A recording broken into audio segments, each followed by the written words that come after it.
Hello everyone. ఎక్కడన్నా కానీ మనం చూసుకున్నట్లయితే ఒక ప్రాంతానికి కానీ లేకపోతే ఒక ఊరికి కానీ స్పెషాలిటీ ఉంది, పేరు వచ్చిందంటే ఆ ప్రాంతంలో ఏదైనా ప్రత్యేకమైన అంటే ప్రాచీనమైన కట్టడాలు ఏమన్నా ఉండాలి, లేదంటే ఎక్కువగా ఫుడ్. ఆ ప్రాంతంలో ఏదైనా ఫేమస్ ఫుడ్ ఉంటే దాని ద్వారా కూడా ఆ ప్రాంతానికో ఆ ఊరికో విలేజ్కో ఆ పేరు అనేది వస్తూ ఉంటుంది. ఇంతకీ ఇదంతా ఎందుకు చెప్తున్నారు అనుకుంటూ ఉన్నారా? ఇప్పుడు నేను చెప్పబోయే ఊరికి కూడా అదే పేరుందండి. ఆ ఊరిని అందరూ కూడా దానికంటూ ఒక పేరున్నా కానీ అందరూ దాన్ని ప్రత్యేకంగా వంటలూరు అని చెప్పుకుంటూ ఉంటారనమాట. ఇది వచ్చి మంచిర్యాల జిల్లా జనకాపూర్లో ఉందనమాట. యాక్చువల్లీ ఈ జనకాపూరే ఆ ఊరి పేరనమాట. ఆ ఊరిని ఆ పేరుతో కన్నా కూడా వంటలూరు అని ఎక్కువగా పిలుచుకుంటూ ఉంటారు.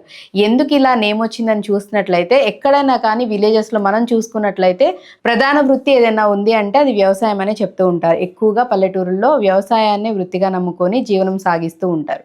ఈ ఊరిలో కూడా 1400 మంది జనాభా ఉండగా అందులో చాలా వరకు కూడా మేజర్గా అందరూ వ్యవసాయాన్నే నమ్ముకొని జీవిస్తూ ఉంటే ఒక 300 మంది వంటనే అంటే తమ వృత్తిగా చేసుకొని జీవిస్తూ ఉన్నారనమాట.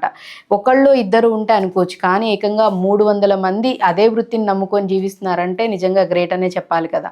వీళ్ళు వృత్తిగా తీసుకోవటమే కాకుండా ఆ చుట్టుపక్కల ఊర్లు అలాగే జిల్లాలేంటి రాష్ట్రాల వరకు కూడా వీళ్ళ పేరు అనేది వ్యాపించింది. అంత బాగా వీళ్ళు వెజ్ కానీ నాన్ వెజ్ కానీ వంటలు చేస్తూ ఉంటారంట. ముఖ్యంగా ఏదైనా ఫంక్షన్స్ కానీ పెళ్ళిళ్ళు కానీ అకేషన్స్ని బట్టి వీళ్ళని వాళ్ళు బుక్ చేసుకొని తీసుకువెళ్ళటం జరుగుతూ ఉంటుందని చెప్తూ ఉంటారు. అసలు ఇంత ఫేమస్ అవ్వడానికి, ఇంత నేమ్ రావడానికి కారణం ఏంటని చూసుకున్నట్లయితే ఈ ఊర్లో 40 ఏళ్ల క్రితం అదే ఊర్లో ఉంటున్నటువంటి మంచర్ల సీతారాం అనే వ్యక్తి ఈయన వంటలు చేస్తూ ఉండేవారట. సో ఈయన వంటలు చేస్తూ ఈయన వంటకాలు చాలా ఫేమస్ అవ్వడంతో పక్క ఊర్ల వాళ్ళు కూడా వచ్చి ఈయన్ని తీసుకెళ్లడం, ఈయనతో వంటలు చేయించుకుంటూ ఉండేవాళ్ళట. ఈయనప్పుడు అంటే ఎక్కువ మందికి చేయాలన్నప్పుడు ఆయన కుటుంబీకుల్ని అలాగే కొంతమంది అక్కడ ఉన్న యువకుల్ని తీసుకొని ఆ వంట చేయడానికి వీళ్ళందరినీ హెల్పర్స్ కింద తీసుకెళ్తూ ఉండేవాళ్ళంట.